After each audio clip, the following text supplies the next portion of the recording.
राम मंदिर प्राणप्रतिष्ठा सोहळ्याकडे संपूर्ण देशाचं लक्ष लागलेलं आहे। उद्या राम मंदिरामध्ये प्राणप्रतिष्ठा सोहळा पार पडतोय। रामलल्लांची मूर्ती गर्भगृहात विराजमान होणार आहे। म्हैसूरचे प्रसिद्ध मूर्तिकार अरुण योगीराज यांनी ही मूर्ती बनवली आहे। पाहूयात प्रभू श्रीरामांची ही मूर्ती घडवणाऱ्या या मूर्तिकाराची कहाणी। श्रीरामाची 200 किलो वजनाची मूर्ती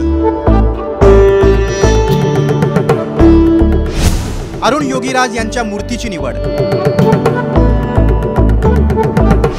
5 पिढ्यांपासून मूर्तिकाम करणारं कुटुंब। क्रेनच्या साहाय्याने मंदिरात ठेवली जाणारी ही रामलल्लांची मूर्ती अगदी काही दिवसांमध्ये राम मंदिरात विराजमान होणार आहे।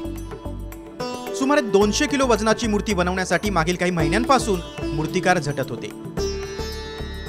5 वर्षांच्या श्रीरामाच्या बालरूपातील मूर्तीसाठी 3 मूर्तिकारांची निवड झाली होती। सत्यनारायण पांडे, गणेश भट आणि अरुण योगीराज यांनी श्रीरामाची मूर्ती बनवली होती। राम मंदिर न्यासाच्या सदस्यांनी प्राणप्रतिष्ठेसाठी अरुण योगीराज यांची मूर्ती निवडली आहे। अरुण योगीराज यांच्याविषयी अधिक माहिती घेऊया। 1983 साली कर्नाटकमधील म्हैसूरमध्ये त्यांचा जन्म झाला। अरुण यांना कुटुंबामधूनच मूर्ती बनवण्याचा वारसा लाभला। गेल्या 5 पिढ्यांपासून त्यांच्या कुटुंबात मूर्ती तयार करण्याचं काम आहे। वयाच्या 11व्या वर्षी अरुण यांनी एक मूर्ती बनवून कामाची चमक दाखवली होती। MBA झालेल्या अरुण यांनी काही वर्ष नोकरी केली। नोकरीत मन न रमल्यानं 2008 पासून त्यांनी पूर्ण वेळ मूर्ती बनवण्याचं काम सुरू केलं।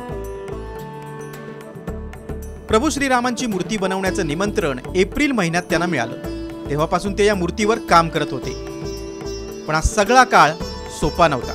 मूर्ती बनवत असताना त्यांच्या डोळ्याला इजा झाली।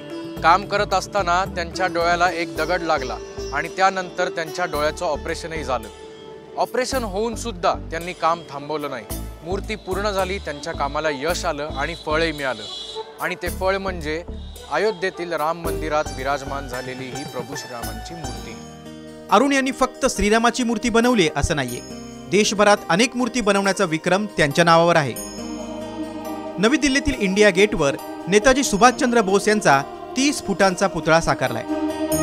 पंतप्रधानांनी खास त्यांना निमंत्रण देऊन नेताजींचा पुतळा बनवून घेतला होता।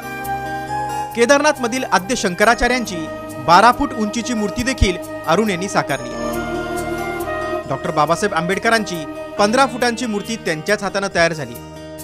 म्हैसूरमधील स्वामी रामकृष्ण परमहंस यांची देखील मूर्ती त्यांनी साकारली आहे। तसंच कर्नाटकातल्या चुनचुनकट्टेमधील 21 फुटांची हनुमानाची मूर्तीही साकारली आहे।